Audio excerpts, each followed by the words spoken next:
Cuando el temor ahoga la fe, por Heidi Richard. Capítulo 1. Nunca digas nunca. Yo jamás seré como ella, pensé internamente al ver a mi madre en cama.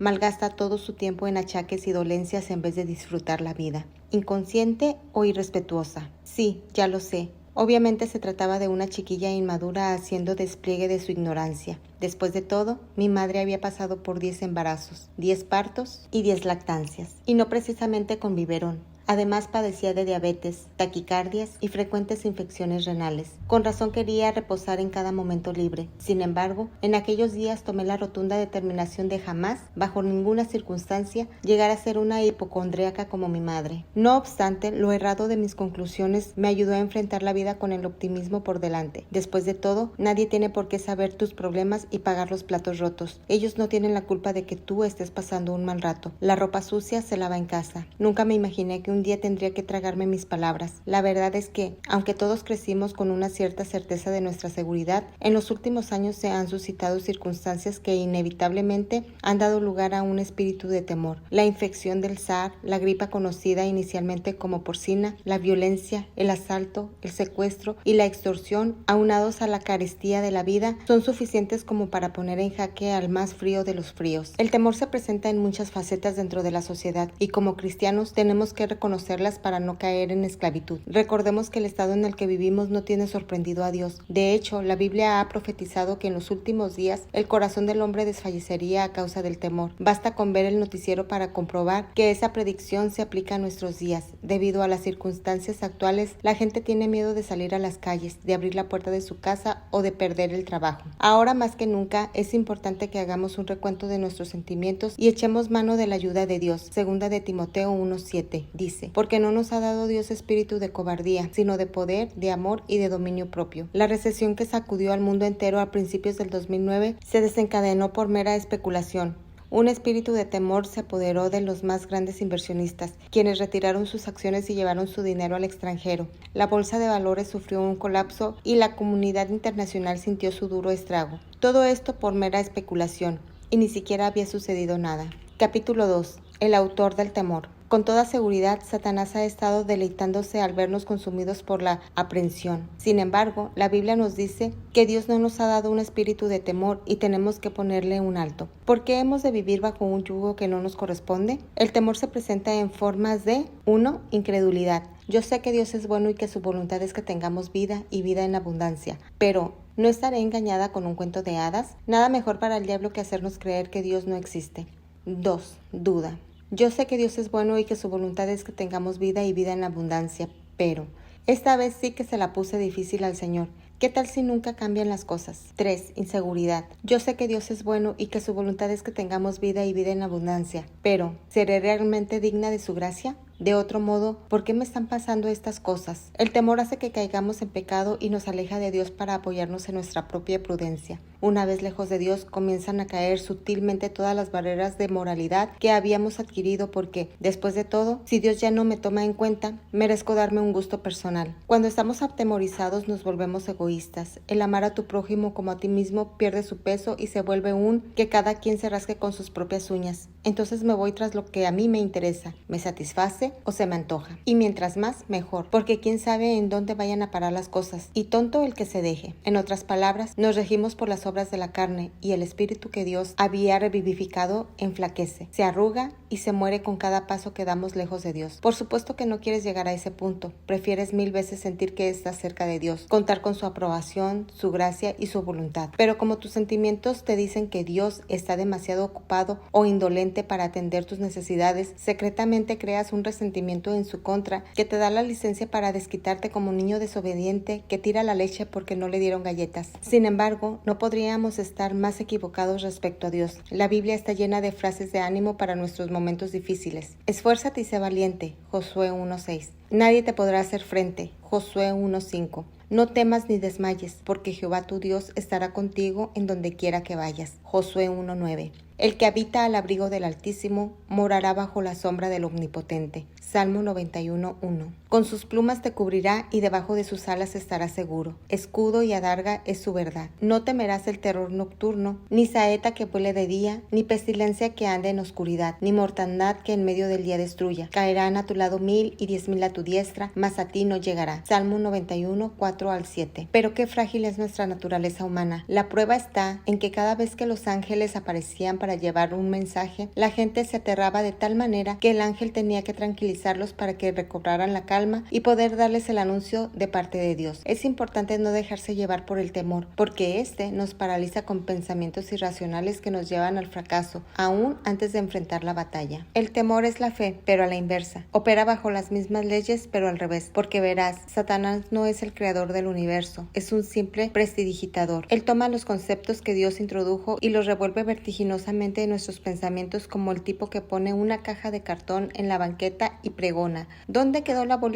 ¿Dónde quedó la bolita? Para confundirnos y esquilmarnos de las promesas de Dios. Nos dice las cosas a medias verdades y las enmaraña para que terminemos formando conclusiones equivocadas. ¿Con qué objeto? El de contrarrestar la voluntad de Dios. Recuerda que Dios es su archienemigo. Trató de usurpar su lugar y quiere oponerse a él. Sabe que le queda poco tiempo y puesto que no puede hacerle daño, opta por fastidiar al objeto de su amor, sus hijos. Tenemos que aferrarnos a las promesas de Dios y, como Pablo dijo, preservar la fe. ¿Cómo? Pues la fe viene como resultado de oír el mensaje de la palabra de Cristo. Romanos 10:17. El temor viene por oír las palabras en nuestra mente que contradicen a la palabra de Dios, y sin fe es imposible agradar a Dios, ya que cualquiera que se acerca a Dios tiene que creer que Él existe y que recompensa a quienes lo buscan. Hebreos 11:6. De la misma manera, si no damos lugar al temor, es imposible agradar a Satanás, porque sin temor el diablo no puede operar en nuestra vida. Recuerda que la mente es el terreno de batalla de Satanás. Es ahí donde se derrota toda nuestra confianza y nos hace dudar de nuestra capacidad, de la confianza en Dios y de la esperanza para el futuro. Tal como no podemos ver manifestaciones del poder de Dios si no tenemos fe, sin temor no damos lugar al diablo y sus propósitos pierden efectividad. Tenemos que entender que cuando operamos en temor nos convertimos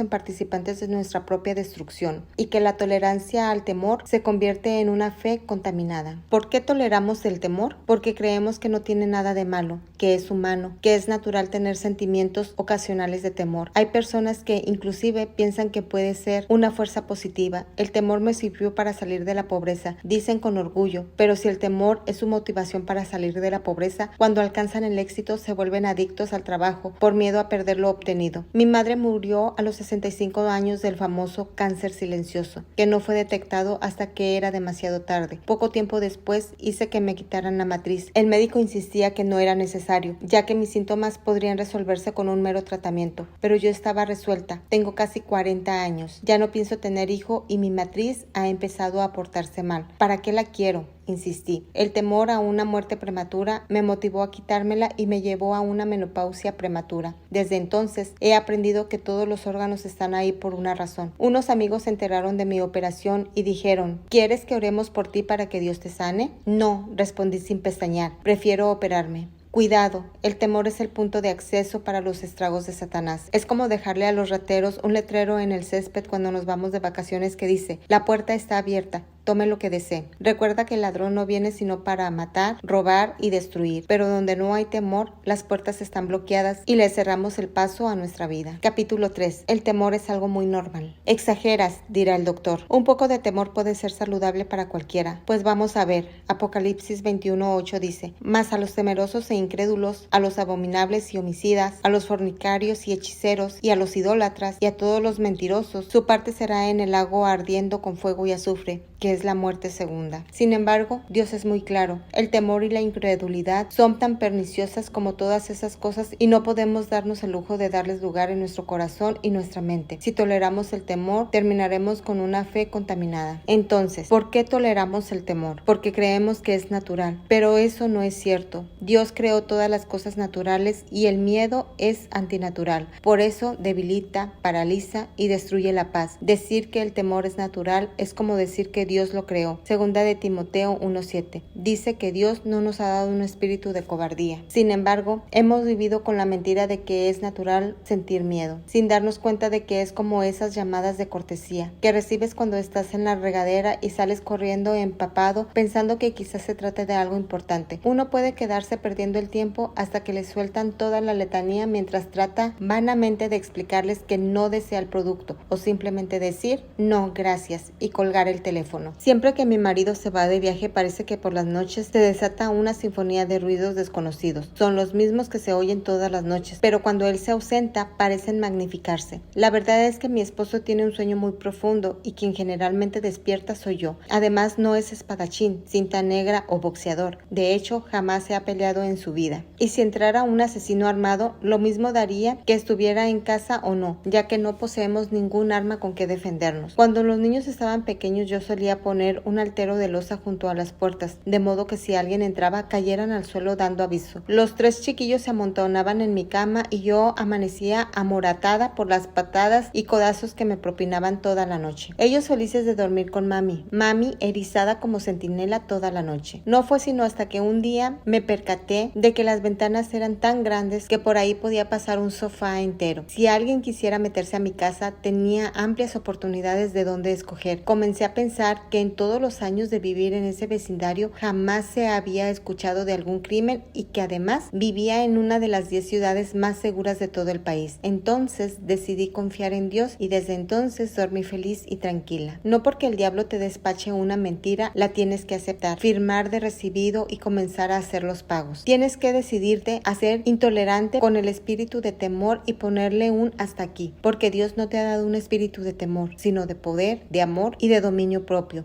Sí puedes, todo lo puedes en Cristo que te fortalece. Donde no hay temor, el diablo no puede operar. La única manera es presentándole el punto de acceso por medio del temor. ¿Dónde se originó el temor? El libro de Génesis nos da la pauta. La serpiente era más astuta que todos los animales del campo que Jehová Dios había hecho. Y dijo a la mujer, ¿con que Dios os ha dicho, no comáis de ningún árbol del huerto? La mujer respondió a la serpiente, del fruto de los árboles del huerto podéis comer, pero del fruto del árbol que está en medio del huerto, dijo Dios, no comerás de él, ni lo tocarás, para que no mueras. Entonces la serpiente dijo a la mujer, no morirás. Génesis 3, 1-4. Observa la contradicción deliberada. Dios dijo, no comas de él, ni te atrevas a tocarlo para que no mueras. Pero el diablo dijo, no morirás. Sus trucos nunca cambian. Dios dice algo y Satanás lo contradice. El temor se apodera de nosotros cuando oímos las cosas que contradicen lo que Dios nos ha dicho en su palabra. ¿Qué le pasa al que no lee la Biblia? Falta a los servicios, nunca se molesta en escuchar los mensajes en su auto o su casa, llega tarde 30 minutos los domingos en la mañana y todavía se sienta a platicar con medio mundo en vez de entrar a la reunión. Cuando el diablo le dice mentiras, él las cree porque parecen ciertas, tienen sentido, bien que no están de acuerdo con lo que Dios ha dicho, pero como nunca oye lo que Dios le dice, te traga la píldora y cae en las garras del temor. Entonces oye la noticia, sube el margen del desempleo, aumenta el costo de la gasolina, incrementa el precio de los insumos de primera necesidad y el diablo muy presto le dice, sigues tú, vas a perder el trabajo, no te alcanzará para alimentar a tu familia, ¿qué vas a hacer? Terror. Este modo contradice Filipenses 4, mi Dios pues suplirá todas tus necesidades de acuerdo a sus riquezas en gloria en Cristo Jesús. El temor más grande que Satanás quiere poner sobre tus hombros es que las promesas de Dios no se van a cumplir en tu vida. Quiere que tengas miedo y pierdas la confianza, porque tener miedo a que Dios no supla todas tus necesidades es orillarte al ámbito de la incredulidad, es decir, te has mudado de las posibilidades ilimitadas de Dios a un nivel terrenal donde cualquier cosa puede suceder y estás a merced de una y un millón de circunstancias fuera de tu control. Apocalipsis 21:8 menciona que el temor y la incredulidad van de la mano. Donde hay temor, también habrá incredulidad. Cuando uno teme que Filipenses 4:19 nunca va a ser una realidad, se vuelve incrédulo, lo que implica que Dios es mentiroso, mientras que el diablo tiene razón.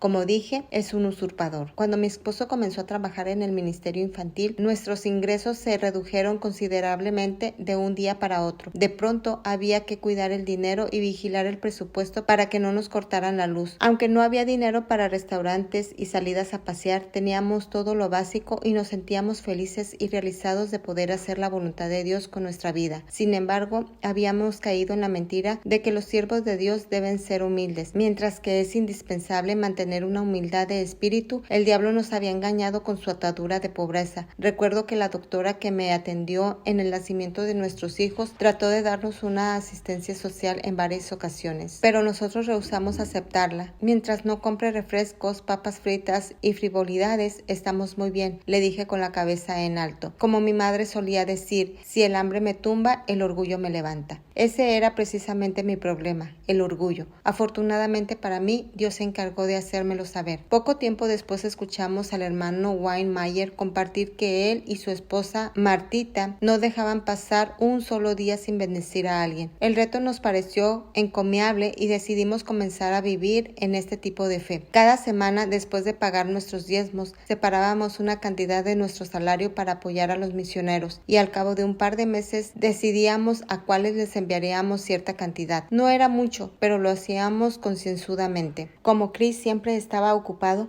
a mí me tocaba comprar los cheques de caja y enviar el dinero a su destino. Ahí fue donde el diablo llegó deslizándose como serpiente a susurrarme sus argucias. ¿Cómo los vas a bendecir, Dios, si todo lo que Él les da lo regalan? Yo suspiraba y recitaba los versículos sobre la importancia de ofrendar. Dios ama al dador alegre y la idea de agradar a Dios con mis acciones me llenaba de aliento. Pero el dador alegre, tú sabes muy bien que a ti te cuesta mandar esos cheques. Yo hacía una mueca y contestaba, la obediencia es mejor que el sacrificio. Sí, pero a tus hijos que necesitan zapatos, el que no provee para sus hijos es peor que un incrédulo. Pensé en mis hijos, estaba convencida de que todos los días le daban sus zapatos a un burro para que los masticara, porque a los 4 días de haberlos comprado parecía que habían ido con ellos a la guerra. Poco a poco mis pensamientos se fueron degenerando en amargura e inconformidad. Secretamente le lanzaba reclamos a Dios y daba de pataletas como una mocosa inmadura. Si tú me hubieras visto, no te habrías dado cuenta de mi estado porque exteriormente todo parecía estar bien, pero Dios conocía mi corazón. Así que un buen día me paró el alto. Te puedo decir exactamente dónde estaba parada, qué estaba haciendo y hasta la ropa que llevaba puesta, porque fue uno de esos momentos cruciales en tu vida que marcan el resto de tus días. Sentí que literalmente Dios me tomaba por los hombros, me miraba fijamente a los ojos y me decía, basta. Algo así como cuando mis hijos me llenaban el buche de piedritas y les hacía sentir determinantemente de sus pleitos y protestas. Entonces me hizo ver mi pecado de orgullo. Me mostró que si yo no había recibido el 100 por 1, la retribución de mis ofrendas, era porque yo me sentía muy magnánime, muy noble y sacrificada para haber estado dispuesta a reducir mi estado económico trabajando para Dios. ¿Tan miserable me crees?, me dijo. ¿Qué te hace pensar que soy un jefe usurero? Me sentí avergonzada, pero más que eso, el profundo dolor de haber tenido a Dios en tan pobre opinión me embargó el alma. ¿Quién era yo para juzgarlo? Peor atrevimiento no podía existir. ¿Qué necesitas?, me dijo como si fuera un padre amoroso que sienta a su pequeña en las piernas después de corregir un funesto berrinche. Eso me recordó una ocasión en que nuestro pequeño hijo lloraba histéricamente en una reunión familiar y su abuelo lo hizo callar con energía. Luego, antes de que persistiera, le dijo con ternura, cariño, dile a abuelo lo que quieres. No tienes que llorar, tu abuelo te ayuda, pero no llores, porque entonces no entiendo qué es lo que necesitas. Mi vergüenza de madre inexperta me decía que lo hiciera callar y lo pusiera en el rincón por perturbar la paz, pero la actitud igualmente tierna y decisiva del abuelo disipó el caos y restauró la tranquilidad. Ahí estaba yo, como una niña tonta delante de Dios. Tenía más de 10 años de conocerlo y aún no sabía lo bueno que es. ¿Lo que sea? Pensé, lo que sea, me dijo. Así de fácil. Exclamé todavía incrédula. Así de fácil, respondió. Las palabras de Malaquías 3:10-11 resonaron en mi corazón. Traed todos los diezmos al alfolí y haya alimento en mi casa. Y probadme ahora en esto, dice Jehová de los ejércitos. Si no, os abriré las ventanas de los cielos y derramaré sobre vosotros bendición hasta que sobreabunde. Reprenderé también por vosotros al devorador, y no os destruirá el fruto de la tierra, ni vuestra vid en el campo será estéril, dice Jehová de los ejércitos. Probadme, pensé. Yo sabía muy bien esto de las pruebas, porque habíamos pedido varias como muestra de que deberíamos casarnos. Nos amábamos entrañablemente, pero sobre todas las cosas queríamos cumplir la voluntad de Dios y servirle en todo lo que hiciéramos. De alguna manera sentía la certeza de que el Señor tenía planes muy específicos para Chris, y aunque me hubiera destrozado el corazón, estaba dispuesta a renunciar a él si de alguna manera representaba un estorbo en su vida. Ahora Dios me estaba diciendo, pruébame. Con asombro y deleite comencé a pensar en lo que más deseaba. Me sentí como Aladino con la lámpara maravillosa. Tenía que hacer una elección inteligente. Entonces Dios interrumpió mis pensamientos. Yo abriré las ventanas de los cielos y derramaré bendición hasta que sobreabunde. Tienes razón, Señor, le dije. Entonces recordé mi estufa, la causa de mis frustraciones y la dueña de mis desdeños. Los pilotos no encendían, tenía un quemador de adorno y el horno calentaba más de un lado que del otro. Además de ser de color amarillo chillante, tenía despostilladuras por todos lados. En pocas palabras, la pobre estaba espantosa y yo la odiaba con odio jarocho. Al poco tiempo mi esposo me informó que habíamos recibido un donativo para uso personal. Esto era importante porque Chris jamás utilizaría ningún dinero para cosas personales, a menos que la persona insistiera específicamente en que lo hiciera. $1,000. A tu servidora se le hicieron los ojos de estufa, pero entonces procedió a decirme que, puesto que estábamos en medio de un congreso de jóvenes y él era el administrador, ya lo había echado a la ofrenda. Solo me avisaba para que le diera las gracias a los donantes. Increíble, pensé, o sea que sí era en serio. Lejos de molestarme con mi marido, mi corazón se llenó de regocijo. Podía pedirle a Dios lo que quisiera y él proveería de fuentes totalmente inesperadas. Pero no solo eso, la estufa que yo quería costaba menos de $1,000, lo que quería decir que sí nos había dado de más. Si mal no recuerdo, sus palabras fueron hasta que sobreabunde. Magnífico, pensé. De ahí en adelante debía pedir sobrado, porque mi marido también iba a disponer de esa cantidad. En resumidas cuentas, terminé con una estufa reluciente y pisos nuevos para toda la casa. Cada vez que necesitaba o deseaba algo, le pedía a mi padre que está en los cielos y le avisaba a mi esposo que estábamos por recibir cierta cantidad, pero que un porcentaje era para mí. Ubiquémonos. ¿Somos cristianos, hijos de Dios Altísimo? Entonces necesitamos oír a Dios. Y si estás pensando que Dios no te habla de esa manera, permíteme decirte: Houston, tenemos un problema.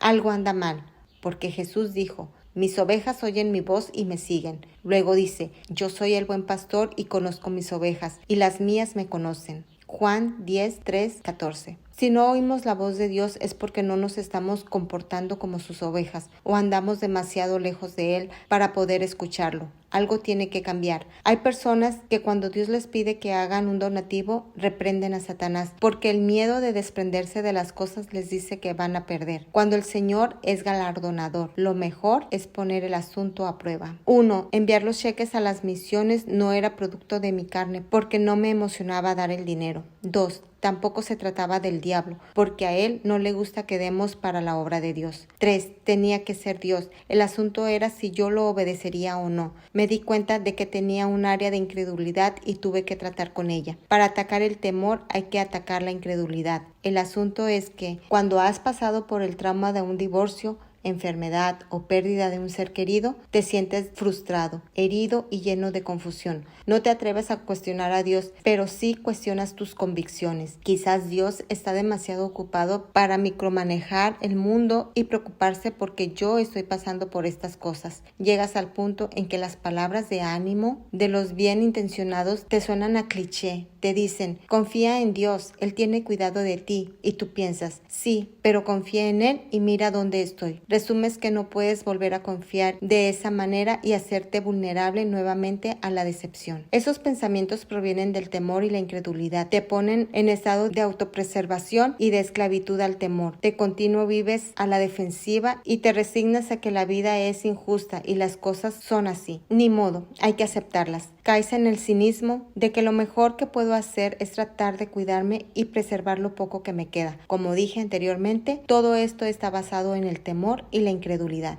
Tienes que añadir a la fe virtud, o te decides a creer lo que Dios dice, o comienzas a poner pretextos religiosos para justificar tu apatía. El Señor me ha mandado una prueba muy dura, hermanos. Pónganme en la cadena de oración. Y a cada persona que nos topamos le pedimos: te encargo que estés orando por mí. La oración se vuelve un amuleto de la buena suerte. Pides que otros oren por ti porque ellos no están pasando por lo mismo. Y como no entienden la gravedad de las cosas, quizás tengan la fe suficiente como para sacarte del hoyo. Después de todo, hermano, la oración del justo puede mucho. Permíteme aclarar que pedir oración es muy bueno cuando tenemos una postura sana, pero no cuando se convierte en una muleta porque mi fe es demasiado enana. Entonces sí que andamos mal. Estamos viviendo en temor y le hemos abierto las puertas a Satanás. Es hora de tratar con esta falta de incredulidad. La realidad es que yo soy la persona menos indicada para enjuiciar a nadie, ya que todo esto lo he vivido de primera mano. Después de iniciar la congregación que pastorea mi esposo, el cansancio y el estrés comenzaron a minar mi entereza física. No era porque la gente nos causara un desgaste, sino que el trabajo físico de iniciar una obra desde cero, la remodelación de los edificios y participar en la planeación y desarrollo de múltiples actividades congregacionales resultó ser demasiado costoso para mí. Luego de muchos malestares y frecuentes infecciones de todo tipo, comencé a desfilar por el consultorio de diferentes especialistas que siempre me decían lo mismo: llevas una vida demasiado acelerada, tienes que cambiar tu estilo de vida. Yo siempre bromeaba diciendo que eso implicaría un cambio de apellido, cosa que no estaba dispuesta a hacer. Más vale malo por conocido, les decía, y salía armada de una dotación de recetas. Pero tal como me lo advertían, después de un tratamiento que atenuaba los malestares y disfrutar unas cuantas semanas de bienestar, el malestar regresaba. Mi enemigo principal era el estrés. Finalmente vino el colapso. Llegó el momento en que me pasaba los servicios contemplando el piso mientras mi esposo predicaba. ¿Qué de plano se verá muy mal si me acuesto en la alfombra?, pensaba anhelante, y en más de una ocasión me detuve justo a punto de tenderme sobre el piso en pleno servicio dominical. Quienes conocen a mi esposo saben que es un expositor dinámico y divertido. Se vale de autos, lanchas, féretros y hasta camiones de bomberos para ilustrar sus enseñanzas. Pero mi condición física estaba por los suelos. Había hecho garras mi sistema inmunológico a base de cansancio, desvelos y tensiones. Mi denuedo se había convertido en ansiedad y comencé a apoyarme en mi propia prudencia. En ese tiempo vivíamos en un apartamento que quedaba justo frente a un supermercado. Yo salía al balcón y observaba la tienda pensando en lo absurdo que resultaba conducir el coche al otro lado de la calle para comprar la leche. Pero la idea de cruzar la calle, atravesar el estacionamiento y llegar hasta el fondo de la tienda donde estaban los refrigeradores me parecía como escalar una montaña. Lo peor de todo es que no podía pensar. Todo se me olvidaba y hacer una pequeña suma me causaba dolor de cabeza. El ruido de la televisión me golpeaba la cabeza y el tráfico en las calles me crispaba los nervios. Dejé de leer la Biblia y buscar a Dios. Lo único que quería era dormir las 24 horas del día. Trataba de orar, pero sentía que mis oraciones rebotaban en el techo. Comprendí lo que había inspirado a David a escribir: aunque ande en valle de sombra de muerte, mi espíritu se secaba dentro de mí y anhelaba estar en la presencia de Dios, pero el profundo agotamiento físico me impedía hacer el más mínimo esfuerzo. Entonces comencé a escuchar mensajes de fe, esperanza y sanidad por internet hasta que, poco a poco, mi fe comenzó a crecer y mi estado de salud fue mejorando. La meditación en la palabra restauró mi espíritu. Si tu hijo anda en malos pasos, no avientes las manos al cielo y proclames todas las cosas malas en que puede meterse y cómo puede acabar. Hubo una mujer cuyo hijo murió y cuando el profeta le vio venir le preguntó: ¿está todo bien? Y ella respondió: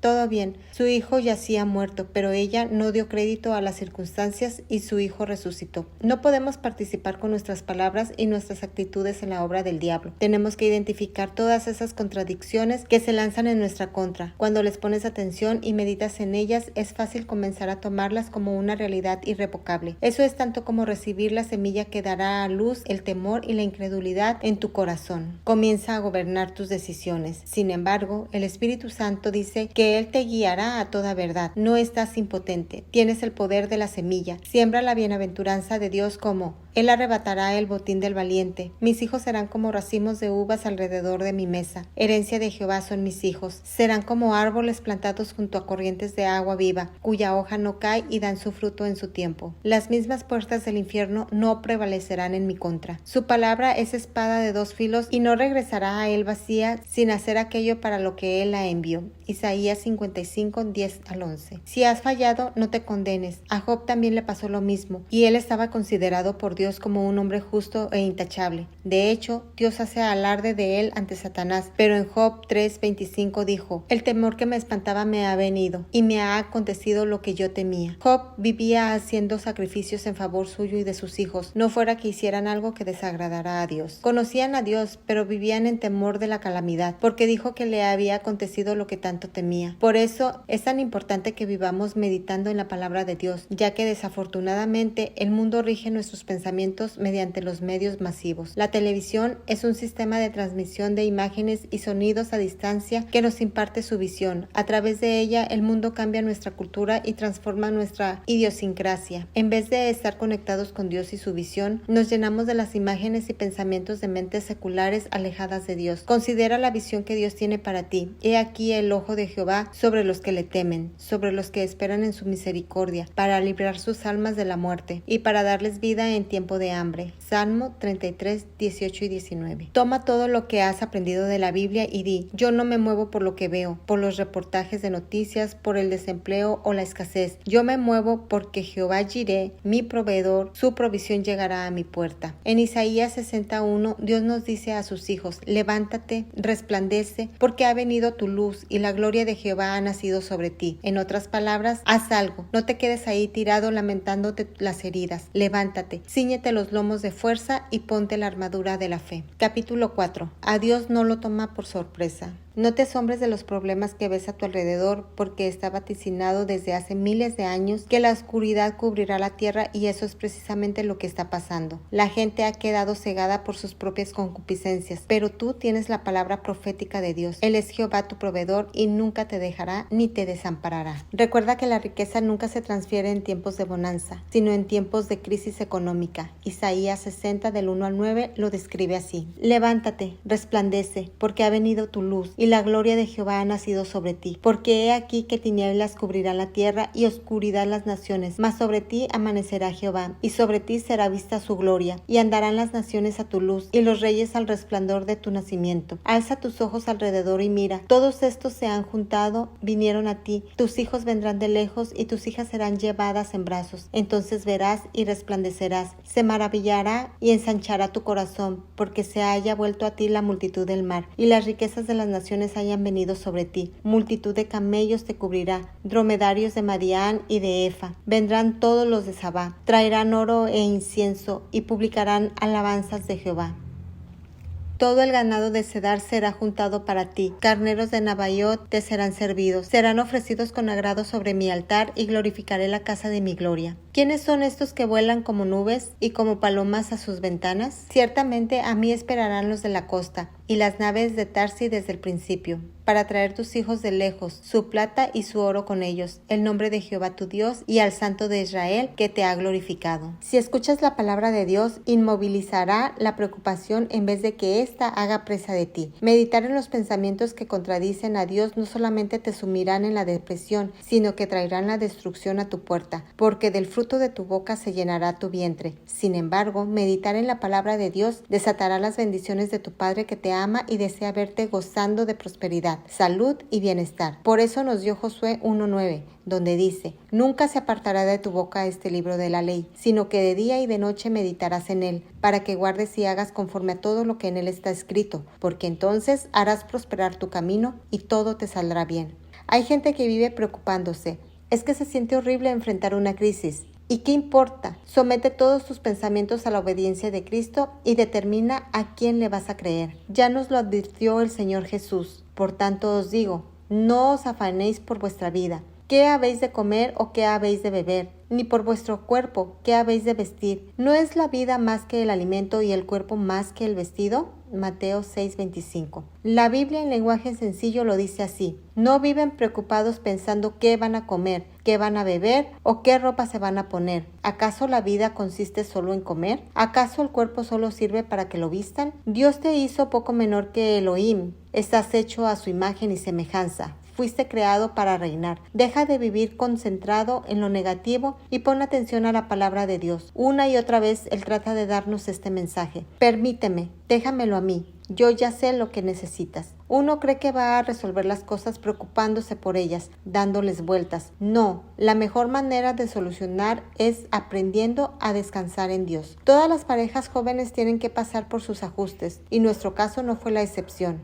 Al principio, como todos los jóvenes briosos, Chris se pasaba los días enteros consumido en su trabajo. A mí no me molestaba mientras podía ir de arriba para abajo con él, pero cuando llegaron los hijos y tuve que enclaustrarme en mi casa, comenzó la insatisfacción. Una noche que todos se habían dormido, incluyendo mi esposo, salí al patio a aullarle a la luna mis penas. Soy sincera, no lo puedo negar. Comencé a orar. Lo pongo entre comillas porque más bien era una sesión de quejas y lamentos. Ya sabes, lo de costumbre. Yo tan noble y sacrificada, tan sumisa y consagrada. En pocas palabras, mi queja era la ausencia emocional de mi esposo, que llegaba completamente agotado después de haberle dado a su trabajo todo lo mejor de sus fuerzas, su intelecto y su emotividad, para llegar a casa hecho una piltrafa humana, engullirse la cena frente al televisor y caer desplomado en la almohada, mientras yo Me sentía como la princesa del castillo, encerrada en una torre rodeada de enanos. Así es precisamente como me siento yo, me dijo el Señor. ¿Cómo? Reaccioné sorprendida. ¿No se suponía que podía dejar todas mis cargas sobre Él? Un momento, aquí se trata de mí, gritó mi carne, pero me quedé quieta un momento bajo las estrellas y esperé a que me explicara. Así es precisamente como me siento yo cuando tú me ignoras. Decir que me cayó un balde de agua fría es poco. ¿Cómo era posible que el corazón del Dios de todo el universo gimiera por mí?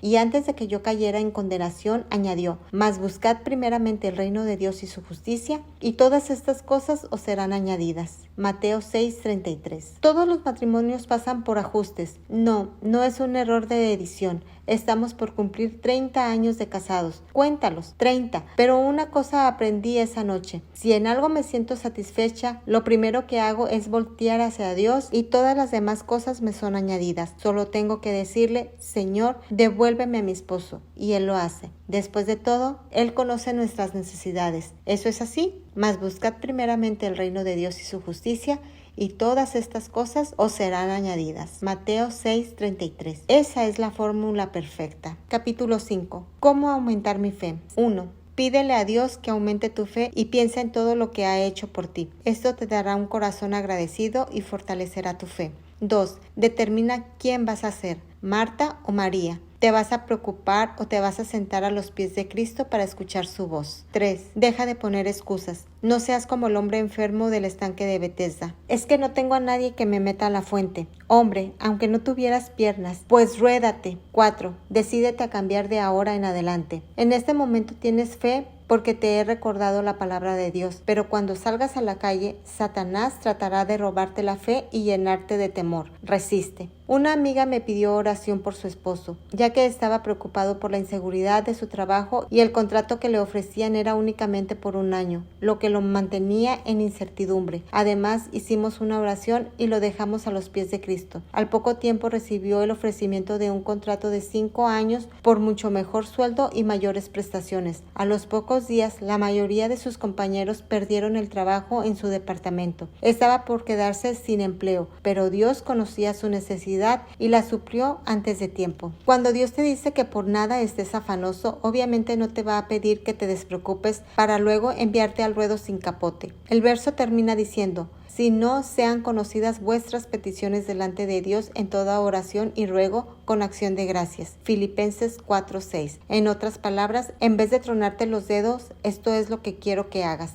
La Biblia, en lenguaje sencillo, dice, no se preocupen por nada, más bien oren y pídenle a Dios todo lo que necesiten y sean agradecidos. La gente se preocupa y se le ocurre pedirle a Dios. Yo no puedo vencer el temor y la incredulidad por tener un simple dolor de cabeza. ¿Cómo vas a enfrentar el cáncer? Es tan sencillo como orar y declarar, Padre, te pido que me sanes este dolor de cabeza. Si el dolor persiste al día siguiente, ora. Padre, te doy gracias porque tú siempre me escuchas, porque eres Jehová mi sanador. Me das vida y vida en abundancia. Filipenses 4 del 8 al 9 dice, en todo lo bueno, todo lo justo, todo lo de buen nombre, si en algo hay virtud alguna, si algo digno de alabanza, en esto pensad, y el Dios de paz estará con vosotros. Lo que aprendisteis y recibisteis y oísteis y visteis en mí, esto haced, y el Dios de paz estará con vosotros. En medio de la crisis actual, cuando compañías multinacionales han reducido su personal y cerrado plantas en muchos países, Dios nos está llevando a expandirnos abriendo una sucursal de la iglesia en otra parte de la ciudad. Este proyecto requiere miles y miles de dólares que por supuesto no tenemos. Sin embargo, hemos visto y comprobado que si decidimos creerle a Dios y ponerle en primer lugar, todas las cosas nos serán añadidas. La voz de la razón nos grita que conservemos nuestros recursos y seamos mesurados y cautelosos. Pero mía es la plata y mío es el oro, dice Jehová de los ejércitos. Ageo 2:8. Él proveerá.